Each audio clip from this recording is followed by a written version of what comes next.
जय श्री राम दोस्तों। हमारी आज की कहानी है देसी घी का तमाचा। पापा, आप क्या दिन भर कॉफी पीते रहते हो? गुंजन परेशान हो जाती है। दिन भर कॉफी बनाते बनाते वह भी दिन भर काम करते करते थक जाती है। और बर्तन भी तो कितने हो जाते हैं। जब बने तभी पिया करो। गुंजन को अलग से ऑर्डर मत दिया करो, दीपक ने कहा और अपने कमरे में चला गया। चौधरी प्रसाद जी अपमान का घूंट पीकर रह गए थे। सिर्फ एक कॉफी के लिए इतना सुनना पड़ता था उन्हें। दुकान में जब काम करते थे तो कॉफी की लत लग गई थी। तब ललिता जी घर पर ही जब चाहे कितनी भी कॉफी बना दिया करती थी उनके लिए। अभी भी ललिता जी बना सकती थी, पर गुंजन उन्हें ताने देती थी कि आप पूरा दूध कॉफी में ही खत्म कर देती हो। पापा जी सारे दूध की कॉफी पी लेंगे तो मेरे बच्चे क्या पिएंगे? गुंजन की बातों से ललिता जी का मन भी आहत रहता था। तभी तो वह अपनी मर्जी से रसोई घर में जाकर कुछ भी नहीं बनाती थी। जो बहू ने कह दिया वही करती थी। उस दिन जब वह रसोई घर में रोटी बना रही थी, तभी गुंजन आकर रोटी चेक करने लगी। ओहो, आपसे कितनी बार कहा है कि आप रोटियों पे ज्यादा घी मत लगाया करो। समझ में नहीं आता है क्या आपके? इस उम्र में ज्यादा दूध घी खाकर क्या करोगी? ज्यादा दूध घी खाओगी तो गैस बन जाएगी और फिर हमें डॉक्टर के पास ले जाना पड़ेगा। एक तो दूध घी इतना महंगा और ऊपर से डॉक्टर का बिल इतना महंगा, फिर दवाइयां भी कितनी महंगी पड़ती हैं। अपनी बहू की बातें सुनकर ललिता जी चुप हो गई। उस दिन के बाद से बहू ने घी का डिब्बा छिपा कर रख दिया था, तो ललिता जी रोटी बिना घी चुपड़े ही खा लेती थी। हालांकि घी के बिना रोटी उनके गले से नीचे नहीं उतरती थी, फिर भी वह कोशिश करती। और चौधरी जी को डॉक्टर ने कमजोरी के कारण घी दूध खाने के लिए बोल रखा था, लेकिन जब बहू ने घी का डिब्बा उठाकर ही रख दिया तो फिर क्या कर सकते थे? उनके पास तो इतने पैसे भी नहीं थे कि वह अलग से घी ला सकते। तो ललिता जी उन्हें बड़े प्यार से समझा देती थी। अपनी बेबसी पर चौधरी प्रसाद जी आंसू बहा कर रह जाते थे।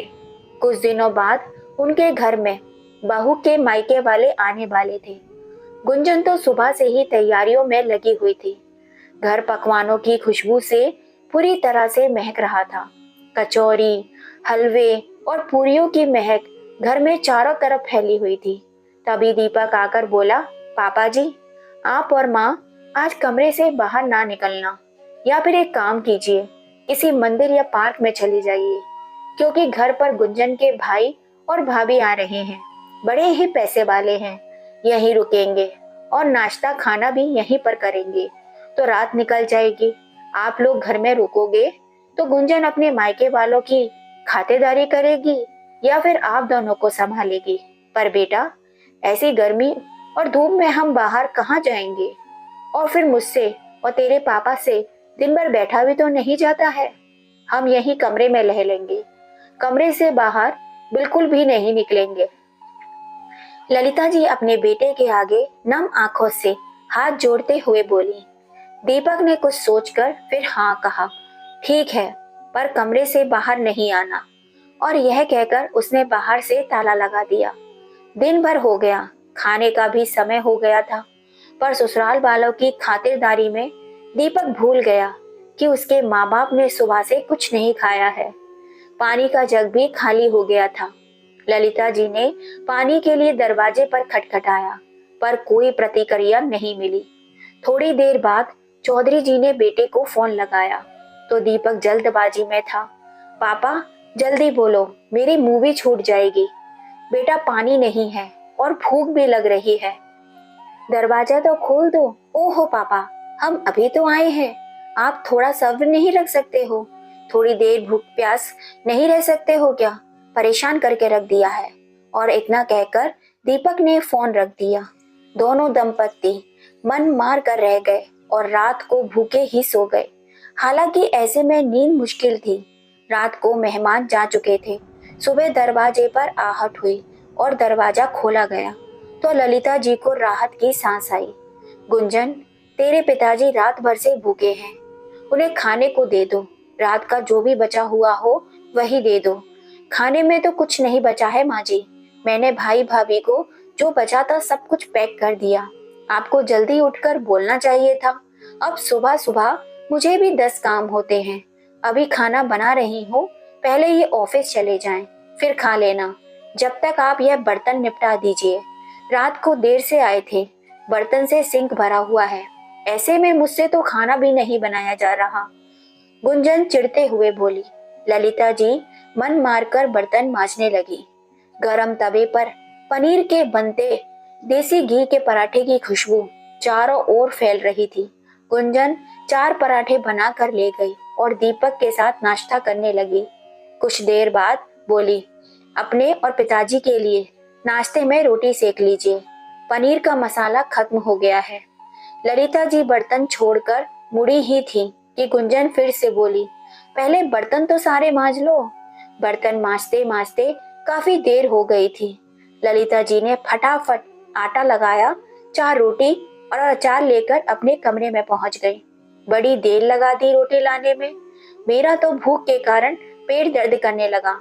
चौधरी जी यह कहकर रोटी खाने लगे। हालांकि बिना घी की रोटी खाने में मुश्किल हो रही थी, फिर भी वह खा रहे थे, जिसे देख ललिता जी की आंखें नम हो गईं। जिस बेटे को बड़े ही नाजों से पाला पोसा था, अच्छा खिलाया पिलाया था, उसी ने अपने बूढ़े माँ बाप को 2 समय के खाने के लिए तरसा दिया था। शादी के 10 बरस बाद ललिता जी की गोद भरी थी। दीपक के आने से उनके जीवन का खालीपन खत्म हो गया था। दीपक घर का इकलौता और लाडला बेटा था। बस उसके मुंह से किसी चीज के निकलने की देर थी, वह हाजिर हो जाती थी। दुकान से ज्यादा कमाई तो नहीं थी, फिर भी वह हमेशा कोशिश करते कि दीपक की हर इच्छा पूरी हो सके।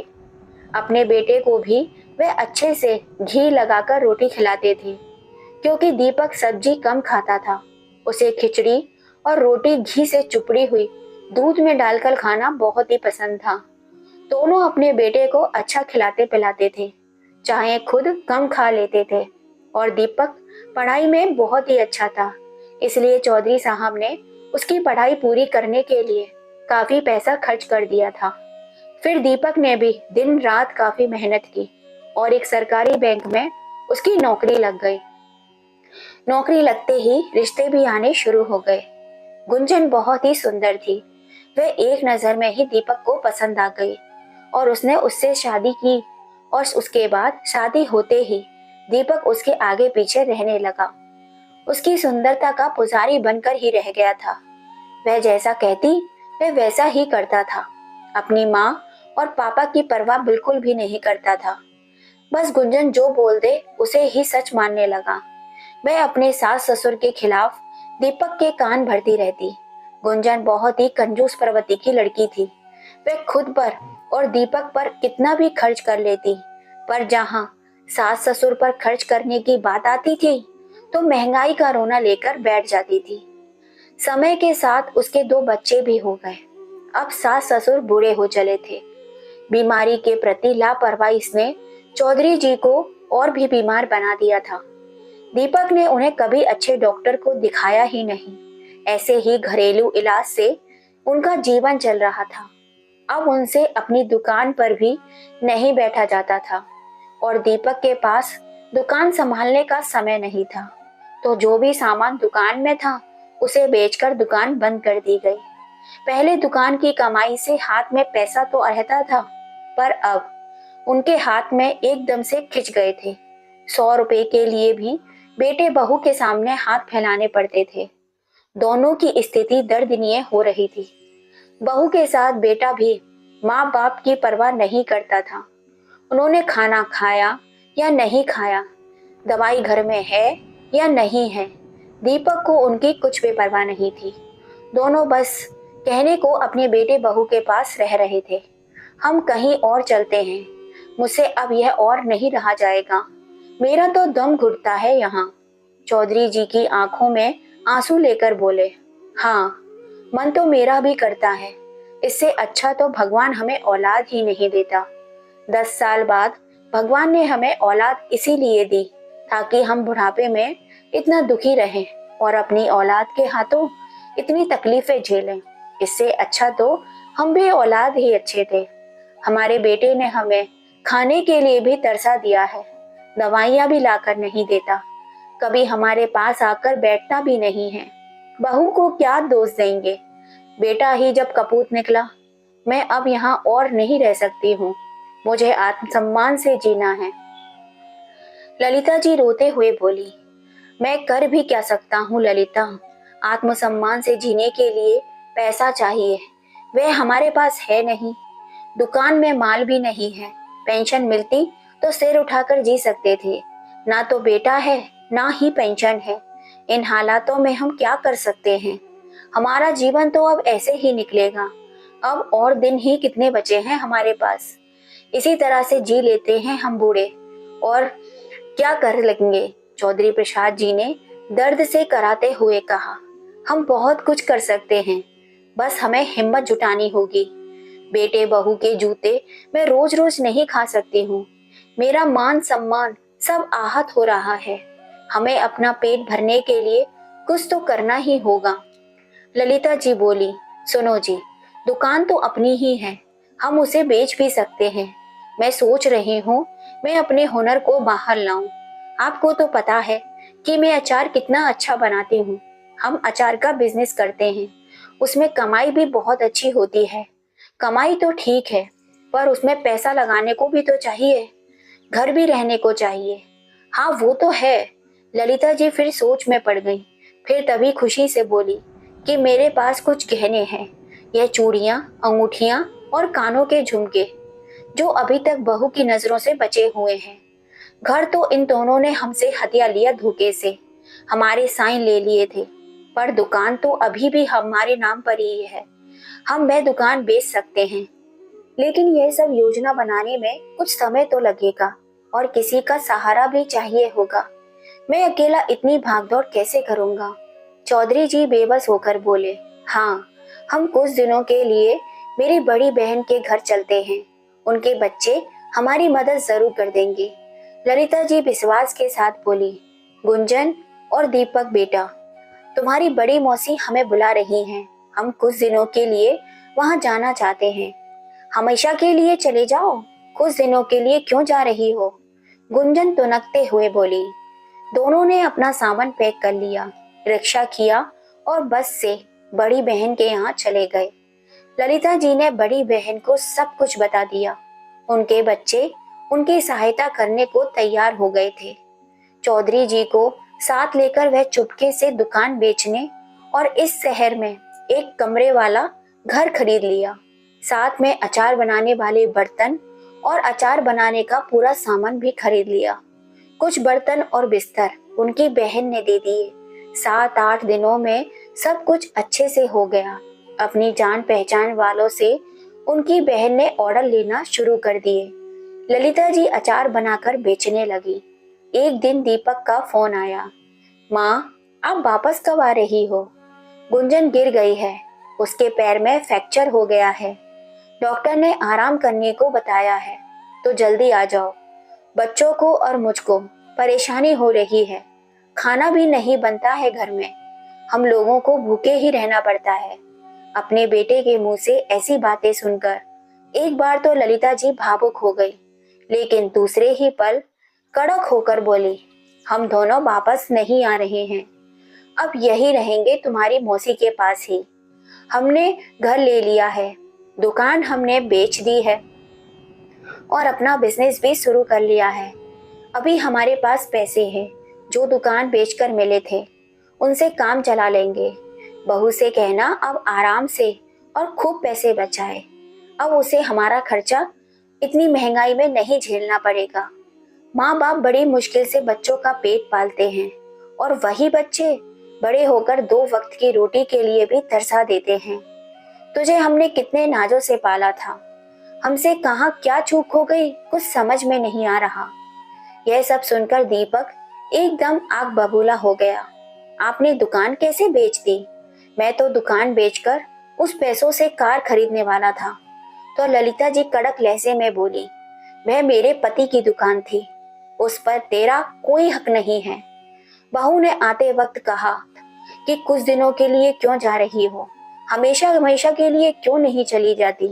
तो हम आ गए। अब एक बात कान खोलकर सुन लो।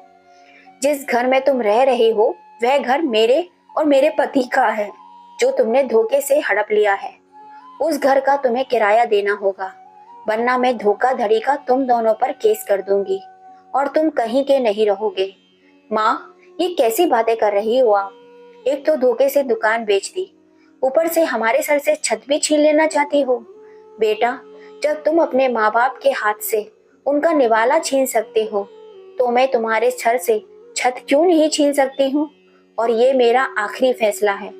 या तो तुम उसका हर महीने हमें 30,000 रुपये किराया भरोगे, या फिर मैं तुम पर धोखाधड़ी का केस दर्ज कर दूंगी और तुम्हें घर से धक्के मार कर बाहर निकाल दूंगी। सोच लो, तुम्हें कौन सा फैसला मंजूर है। इतना कहकर ललिता जी ने फोन रख दिया। उनका अचार का बिजनेस चल निकला था। उन्हें बड़े बड़े ऑर्डर मिलने लगे थे और अब उनके नाम के ब्रांड के साथ अचार के डिब्बे मॉल में भी जाने लगे थे। कुछ ही महीने में उनके दिन फिर गए। अब उन्होंने नौकर चाकर रख लिए थे। वह अपनी निगरानी में उनसे सारे अचार बनवाया करती थी। उनकी अच्छी आमदनी भी होने लगी थी। अपने माँ बाप के पास इतना बढ़ता हुआ पैसा और नाम देखकर गुंजन और दीपक माफी मांगने आए, पर ललिता जी और चौधरी जी ने उन्हें माफ नहीं किया। अब तो मजबूरी में उन्हें हर महीने 30,000 रुपये अपने माता पिता को भेजने पड़ते थे। उन्होंने लाख कोशिश की अपने माता पिता को मनाने की, पर वे अपने फैसले पर नहीं हटे और चौधरी प्रसाद जी ने अपनी वसीयत में लिखवाया कि जो भी उनके पास है, रुपया, पैसा, जमीन, जायदाद, वे सब कुछ उनके मरने के बाद किसी संस्थान या अनाथ आश्रय में दान कर दिया जाए। हमारी मेहनत की एक एक पाई हमारे बेटे को नहीं मिलनी चाहिए। इंसान हर दुख झेल सकता है अगर उसका परिवार साथ हो, मगर जब अपने ही बच्चे दुख देने लगे तो बूढ़े माँ बाप की हिम्मत टूट जाती है। जिनको पेंशन मिलती है वह तो सम्मान से फिर भी जी लेते हैं, पर जिनको पेंशन नहीं मिलती है उनको अपने ही बेटे बहू के आगे हाथ रोज अपमानित होना पड़ता है। हर चीज के लिए तरसना पड़ता है। समाज में हम वृद्धों की स्थिति बद से बदतर होती जा रही है। पढ़े लिखे शिक्षित समाज को इस बारे में सोचना चाहिए कि बूढ़े माँ बाप इस बुढ़ापे में कहाँ जाएं। तो दोस्तों, आपकी क्या राय है इस कहानी को लेकर? अपनी राय हमें कमेंट करके जरूर बताइएगा। और कहानी पसंद आई हो तो ज्यादा से ज्यादा इसे अपने फैमिली फ्रेंड में शेयर कीजिएगा। अभी तक लाइक एंड सब्सक्राइब नहीं किया है तो जल्दी से कर लीजिए। पास में लगी घंटी को दबा दीजिएगा, जिससे हम जब भी कोई नई कहानी डालें उसका नोटिफिकेशन आपको सबसे पहले मिल सके। फिर मिलेंगे आपसे ऐसी ही किसी कहानी के संग। जय श्री राम दोस्तों।